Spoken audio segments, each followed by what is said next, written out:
Hello, everybody. Hello, and welcome to the session today. We are going to have a quick walkthrough and a quick look at rhetorical questions, what they are, how we are able to identify them, where and when they are used, and of course, how this is related to your level 1 and level 2 functional skills reading and writing exams. So we're going to start with what exactly is a rhetorical question? So we know that a question is when we ask something of somebody else. A rhetorical question is when we ask, but we do not expect an answer.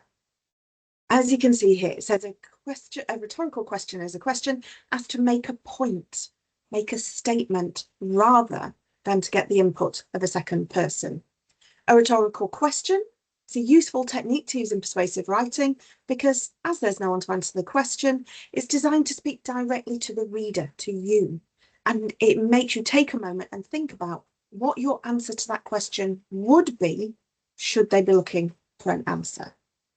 So because they are questions, whether we answer them or not, they should always be written with a capital letter at the beginning of the sentence and a question mark at the end. Therefore, because we know that this symbol is going to be used at the end of the sentence, it makes it a little bit easier for us to be able to skim and scan our way through the texts and find those rhetorical questions. So once we've found one, why do we use them? So again, it's to make a statement, but we want that statement rather than it just being something that we say, or write in the case of the exams, we want it to be something that our readers think about and actually consider themselves. So it's asking for not a response, but maybe a sort of mental response from our reader. So here are some commonly used examples. Things like what's not to like? Who doesn't love pizza? Wow, who knew? What is the matter with kids today? Who do you think you are? Isn't it a beautiful day? You may be able to tell that today the weather is incredibly hot. So if I were to walk into somewhere or if I were to write about it, I may ask my colleagues, are you melting yet? And I don't expect them to A, be melting because I'm not sure that's physically possible. And B, I don't expect them to answer me because I think they would both know it's not a serious question that I'm expecting a response from. I could also say something along the lines of, how hot is it in here? I don't expect someone to go, actually, it's 29 degrees currently. What I want them to do is think, I agree with her. I believe it's hot as well. So are they formal or informal? Generally speaking, most rhetorical questions are going to be an informal writing. Just because if we think about any formal texts, they tend to be professional or in a position of respect. And unless we are writing something like maybe an email of complaint or a letter of complaint, the chances are we would save this type of language feature for a more personal, a more friendly, a more informal setting.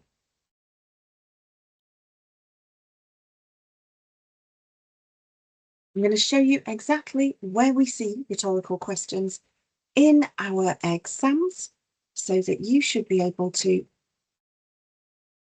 have a really good idea of what they look like. So for example, this is one of the level 2 reading exams that's on the NCFE website. And this particular article is the first one on the most recent past paper. And you can see it's from a website. It's giving tips, it is giving advice and guidance. And in this case, it's all about what clothing to wear for work. Now, in this case, it's starting very first sentence in the very first paragraph is a question, and it's a rhetorical question. It says, ever been late for a meeting? And it wants you to go, oh, yeah, that was terrible, or, oh, no, that would never be me. It doesn't want you to write this anywhere, but it wants you to think about those answers. If we go further down, it says, has anybody ever told you to mind your language? And again, it's just trying to make us think if we have any experience of this, because the phrase mind your language is something that we may be told by like our parents or people in positions of respect when we're a lot younger. And it means that we need to consider using more appropriate language, not swearing or slang, anything like that. So it may be a phrase that you're already familiar with. And that's what the question's doing. It's trying to get you to link sort of phrases and common experiences with the words in the text. So just in this one text alone that we're looking at, there are 2 examples of rhetorical questions. If we had the time to go through more documents, you would see that they're actually used on quite a frequent basis. So that means that when you're coming to the questions, right at the very end in section 4, where it's asking you to compare the views, and look, it's asking you to find at least one textual feature, one language feature. Rhetorical questions are exactly that.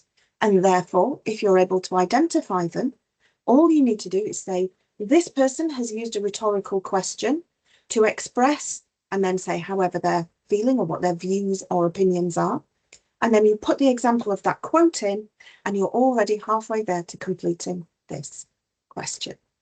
You don't have to use rhetorical questions. They're not available for every document you look at in the exams. However, I think it's a really good start. If you're comfortable and confident with knowing what rhetorical questions are, you're on to a winner. So we've had a look at what they are, how to identify them, how they relate to your exams. As always, if you have any further questions, I can point you in the direction of some good materials. Other than that, I look forward to seeing you in the next one. Thank you all very much. Bye-bye.